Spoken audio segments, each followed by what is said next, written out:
Welcome to Suman TV. నేను మీ నవీన్. ప్రస్తుతం నేను ట్రీట్మెంట్ రేంజ్ హాస్పిటల్లో ఉన్నాను. మనతో ఉన్నారు ప్రముఖ laparoscopic and laser surgeon doctor Kareddy Sridhar Reddy గారు. హాయ్ సార్, నమస్తే అండి. నవీన్ సార్, ఎన్నో ఇంటర్వ్యూలు చేసాం మనము. సో లాప్రోస్కోపీ సర్జన్ అంటున్నా కానీ నాకే ఐడియా లేదు సార్. లాప్రోస్కోపీ అంటే ఏంటి, ఎట్లా చేస్తారు, ఒకసారి లైవ్లో మనం చూద్దాము. ఎందుకంటే హెర్నియా వచ్చిన వాళ్ళు చాలా భయపడిపోతూ ఉంటారు.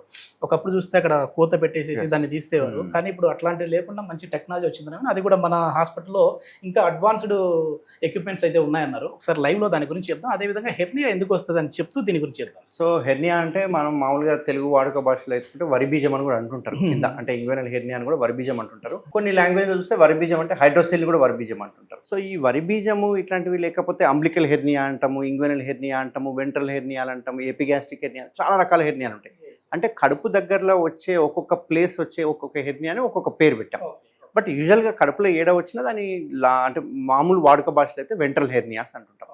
అయితే కడుపులో మనకి చూసుకుంటే పేగులు ఏవైతే ఉన్నాయో చాలా ప్రెషర్ కుక్కర్లో మనం పప్పు ఎట్లా పెడితే ప్రెషర్గా ఉంటుందో, కొంచెం సందు దొరికితే ప్రెషర్ బయటికి రానికే ట్రై చేస్తున్నట్టు ఈ కడుపులో ఉన్న పేగులు కూడా ఎక్కడో దగ్గర ప్లేస్ కోసం వెతుకుతూ ఉంటాయి బయటికి రావాలని, ఎందుకంటే ఆ ప్రెషర్ ఎక్కువ ఉంటుంది కాబట్టి. సో ఎప్పుడు వస్తుంది ఆ ప్రెషర్, కడుపులో ప్రెషర్ అంటే 5.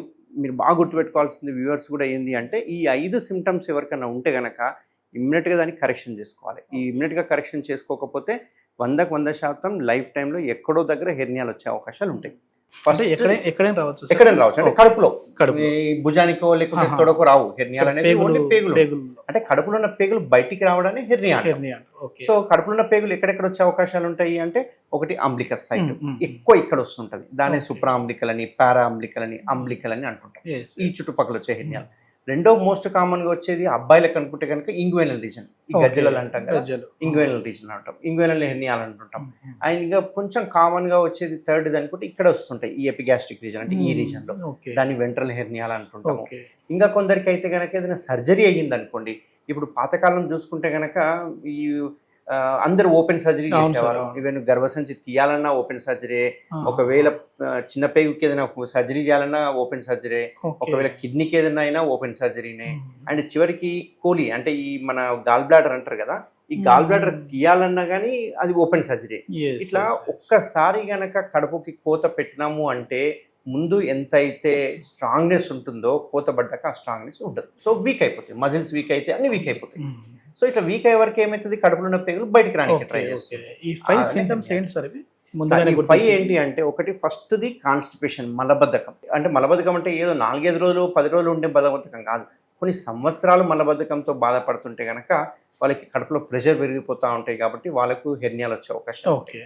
రెండవది విపరీతమైన కాఫ్, డ్రై కాఫ్ కావచ్చు, లేకుంటే పొడి దగ్గు కావచ్చు, లేకుంటే తెమడతో వచ్చింది, ఏ దగ్గైనా విపరీతమైన దగ్గు ఉంటే కనుక వాళ్ళకు కూడా వచ్చే అవకాశాలు ఉంటాయి. మీరు అనుకోవచ్చు దగ్గు ఎందుకు ఉంటుంది సార్, ఎవరికైనా వస్తే వారం 10 రోజులు ఉంటుంది, నెలలు ఉంటుందా, సంవత్సరాలు ఉంటుందా అని అనుకోవచ్చు. బట్ కొన్ని కండిషన్లలో ఉంటుంది. ఒకటి టీబీ, మనకందరికి తెలిసి క్షయవ్యాధి అంటాం. రెండవది స్మోకర్స్, వీళ్ళని మనం సిఓపిడి అంటుంటాం. మూడవది బ్రాంకియల్ ఆస్తమా, ఆస్తమా పేషెంట్లు దగ్గుతూనే ఉంటారు, పొడి దగ్గుతూనే ఉంటారు. నాలుగవది అలర్జిక్ కాఫ్, అలర్జీ ఉండడం వల్ల వస్తుంటుంది. ఇట్లా కొన్ని రకాల కాఫ్ వలన అది కాఫ్ పెరిగిపోయి కొన్ని సంవత్సరాలు దగ్గడం వల్ల పేగులు అనేవి బయటకు వచ్చాయి. దీని మీద ప్రెషర్ పడతా ఉంటుంది. మీరు చూడండి, కావాలంటే మీరు దగ్గితే కడుపులో ప్రెషర్ పెరిగిపోతూ ఉంటుంది. మూడవ ముఖ్యమైన రీజన్ వెయిట్ లిఫ్టింగ్. మామూలుగా కూలి పని చేసే వాళ్ళు కావచ్చు, లేకపోతే బరువులు మోసే వాళ్ళు ఉండొచ్చు. ఇట్లాంటి వాళ్ళు విపరీతమైన బరువులు కింద నుంచి మోసి పైకి లేపడం, ఇట్లాంటి చేయడం వల్ల ఏమవుతుందంటే కడుపులో ప్రెషర్ పెరుగుతుంది. సో వెయిట్ లిఫ్టింగ్ అనేది కూడా ముఖ్యమైన మూడవ కారణం. నాలుగవ కారణం ఎస్పెషల్లీ అబ్బాయిలకైతే గనక బీపీహెచ్ అంటాం, బినైన్ ప్రోస్టాటిక్ హైపర్ట్రోఫీ అంటాం. ఈ బీపీహెచ్ అంటే ఏంటి అంటే, మనం మూత్రం పోసే నాళం చుట్టూ ఒక గ్లాండ్ ఉంటుంది, దాన్ని ప్రోస్టేట్ గ్లాండ్ అంటాం. ఈ ప్రోస్టేట్ గ్లాండ్ ఏజ్ పెరిగే కొద్దికల్లా మెల్లగా సైజు పెరిగిపోతూ ఉంటుంది. ఇట్లా పెరిగిపోవడం వల్ల ఏమవుతుందంటే దారి సన్నగా అయిపోయి ఏమంటారు, యూరిన్ పోయడానికి స్ట్రెస్ చేస్తారు. ఇప్పుడు మోషన్ కి ముక్కడం తెలుసు మీకు అందరికీ, బట్ చాలా మంది మీ పెద్దవాళ్ళని అడగండి, అబోవ్ 60-65 ఇయర్స్ వాళ్ళని అడగండి, మీరు వాష్రూమ్ పోయిన వెంటనే మూత్రం వస్తుందా రాదా, మూత్రాన్ని ముక్కుతారా, ప్రెషర్ పెడతారా, చుక్క గారుతుందా, రాత్రిపూట మూత్రానికి ఎన్నిసార్లు వేస్తున్నారు, మూత్రం పోయిన తర్వాత మిగిలిపోయినట్టు అనిపిస్తుందా, ఇవన్నీ బీపీహెచ్ సిమ్టమ్స్. సో ఇది మేజర్ రీజన్. ఎప్పుడు అబోవ్ 60 ఇయర్స్ ఏజ్ గ్రూప్ వారికి, యంగ్స్టర్స్ కి ప్రాబ్లం తక్కువ ఉంటుంది. అండ్ ఐదవది ఒబేసిటీ. ఒబేస్ ఉండడం వల్ల ఏమవుతుంది అంటే కడుపు సాగుతుంది, ప్రెషర్ తోటి బాగా సాగిపోతుంది. కడుపు ఫ్యాట్ పెరిగి ఏమవుతుంది, సాగుతుంది. సాగే కొద్ది కల్లా మజిల్ స్ట్రెంత్ ఉండదు. ఓకే స్ట్రెంత్ ఉండకపోయేసరికి ఎక్కడో దగ్గర హోల్ కనిపిస్తుంది, ఆ హోల్ నుంచి బయటకు వచ్చేస్తుంటుంది. ఇట్లా ఈ 5 జనరల్ కారణాలతోటే హెర్నియాలు వచ్చే అవకాశాలు ఉంటాయి. దీనికి ఈ లాప్రోస్కోపీతో ఎట్లా చూస్తాడు అంటే మామూలుగా ఇప్పుడు పొట్ట మీద అది పెట్టినప్పుడు కనపడేసేస్తుంది ప్రాబ్లం ఏంటి అనేది. ఈ లాప్రోస్కోపిక్ అంటే మీరు ఓపెన్ సర్జరీ విన్నారు కదా, ఇప్పుడు ఇక్కడ నాకు ఒకవేళ అయ్యింది ఇక్కడ ఓకే ఇక్కడ అయ్యిందంటే ఓపెన్ సర్జరీలో ఏం చేస్తామంటే ఇంతవరకు కోత పెట్టేసారు, కోత పెట్టి పైకి లేపి అందులో మెష్ చేస్తాం. ఓకే సో నేను ఇంతే హెర్నియా ఉంది, బట్ నేను కోత ఎంత పెడుతున్నా, ఇంత పెడుతున్నా. ఇంత పెట్టడమే కాకుండా ఇప్పుడు నేను మెష్ పెద్దది వేయాలంటే ఇంకా ఇంత పెడతా, ఎందుకంటే ఎంత పెద్ద కోత పెడితే అంత మెష్ చేయడానికి వస్తుంది. బట్ లాప్రోస్కోపిక్ లో నేను ఏం చేస్తా, జస్ట్ ఒక 3 హోల్స్ పెడతా అంతే, ఓన్లీ 3 హోల్స్ పెడతా. ఈ 3 హోల్స్ పెట్టి లోపలికి వెళ్ళిపోయి పేగులు ఏవైతే ఉన్నాయో పేగుల్ని తీసేసి లోపల నుంచే మెష్ చేస్తా.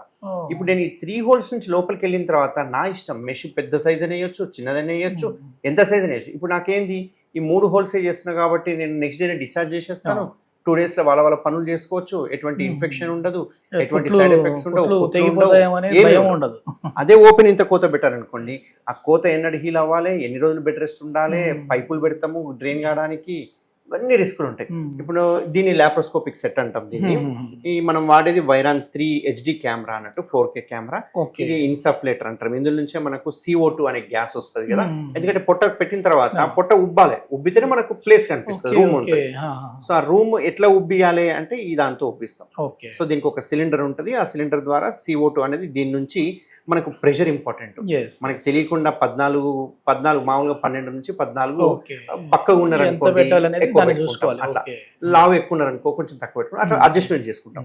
అట్లా కాకుండా ఒకసారి 18-20 పెట్టినాం అనుకో, దానివల్ల హార్ట్ మీద ఎఫెక్ట్ పడే ఉంటుంది, అండ్ డయాఫ్రమ్ పుష్ అవ్వడము, ఇట్లాంటివన్నీ ప్రాబ్లమ్స్ వస్తాయి. కాబట్టి సరిపడినంత ప్రెషర్ పెట్టుకోవాలి. మీరు అనుకోవచ్చు సార్ సిలిండర్ నుంచి డైరెక్ట్ తీసుకోవచ్చు కదా, ఈ మిషన్లు ఎందుకు అని. సో ఈ ప్రెషర్లు కంట్రోల్ చేయడానికి ఈ మిషన్. సో ఈ మిషన్ చాలా ఇంపార్టెంట్. ఒక సెట్టా సార్? ఇది మొత్తం ఒక సెట్ అండి, ఇది మొత్తం ఒక సెట్. ఇది కెమెరా అంటాము, కెమెరా సోర్స్ అంటాం. దీన్ని లైట్ సోర్స్ అంటాము, లైట్ సోర్స్. ఇది ఇన్సఫ్లేటర్. మెయిన్ గా ఈ 3 ఉంటాయి. ఇప్పుడు ఇది హెడ్, కెమెరా హెడ్ అంటాం. ఓకే, ఇది కెమెరా హెడ్ భాగం. ఇందులో చూస్తే మన చెయ్యి కనిపిస్తుంది చూడండి, అట్లా లోపల పార్ట్స్ కనపడతా ఉంటాయి. ఇది ఇప్పుడు మీరు అన్నారు 30 డిగ్రీ కెమెరా. పంపిస్తారు. సో ఈ కెమెరా ఎంత ఉంది మహా అంటే ఒక 7mm 8mm ఉంటుంది. 7-8 mm కాబట్టి దీన్ని ఏం చేస్తా నేను, ఒక 10mm పోర్ట్ అని ఉంటుంది, ఆ పోర్ట్ లో పెట్టి దీన్ని లోపలికి వెళ్ళిపోతా.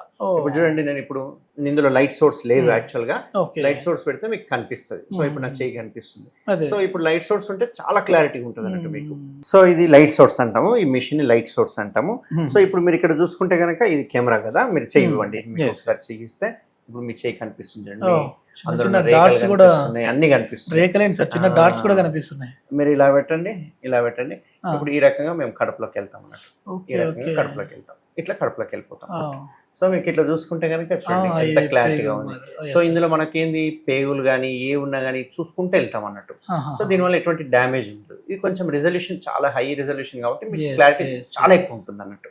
సో ఇట్లా ఈ రకమైన కెమెరా తోటి మనం మన లాప్రోస్కోపిక్ సర్జరీస్ అనేవి చేస్తుంటాం. ఓకే అసలు చిన్న మైన్యూట్ కూడా కనపడతాం సార్ అసలు. ఇది మొత్తానికి లాప్రోస్కోపిక్ అంటే ఏంటా అని అనుకుంటా ఉన్నాను, ఎందుకంటే ఎండోస్కోపీ కొలనోస్కోపీ గురించి అయితే తెలుసు మాకు. ఇప్పుడు ఈ లాప్రోస్కోపిక్ ని మనం లైవ్ లోనే చూసాము. ఓకే, ఇది మొత్తానికి ఎండోస్కోపీ కొలనోస్కోపీ అంటే ఏంటో లైవ్ లో చూసాం కానీ, సో ఈ లాప్రోస్కోపీ అనేది ఇప్పుడే చూస్తా ఉన్నాం. అన్ని ఒకటే స్కోప్లు కావాలి, పెట్టే ప్లేస్ బట్టి ప్లేసులు మారుతాం. ఎండోస్కోప్, కొలనోస్కోప్, లాప్రోస్కోప్ అని చెప్పి డిఫరెంట్ లాంగ్వేజ్. బట్ స్కోప్ ఉంది కదా. స్కోప్ అంటే మీనింగ్ ఏంటంటే ఒక లైట్ సోర్స్ ఉండడం స్కోప్ అనేది. ఇప్పుడు అందుకే మేము యానల్ స్కోప్ అని అన్నాం దాన్ని, ఎందుకంటే యానల్ కెనాల్ లైట్ పెట్టాం. సో యానల్ స్పెక్యులం అంటాం, అది స్కోప్ కాదు. ఇవన్నీ స్కోప్. సో లైట్ సోర్స్ ఉన్న వాటన్నిటిని మేము స్కోప్ అంటాం. ఓకే, ఇది మొత్తం మీద చాలా వరకు కూడా హెర్నియా అసలు ఎందుకు వస్తుంది, అదే విధంగా ప్రాబ్లం ఏంటి అని చెప్పేసి కూడా అనుకుంటా ఉంటారు. సో ఈ 5 కారణాల వల్ల ఈ హెర్నియా వస్తుందని చెప్పేసి డాక్టర్ గారు చెప్పారు. సో మీరు వచ్చారంటే గతంలో మాదిరిగా ఓపెన్ సర్జరీ చేసి ఇబ్బంది పడే విధంగా అయితే ఉండదు. సింపుల్గా ఒక 3 హోల్స్ వేసేసి ఈజీగా చేయొచ్చు అని చెప్పేసి డాక్టర్ కారెడ్డి శ్రీధర్ రెడ్డి గారు చెప్తా ఉన్నారు. Thank you sir. నమస్తే, థ్యాంక్ యూ.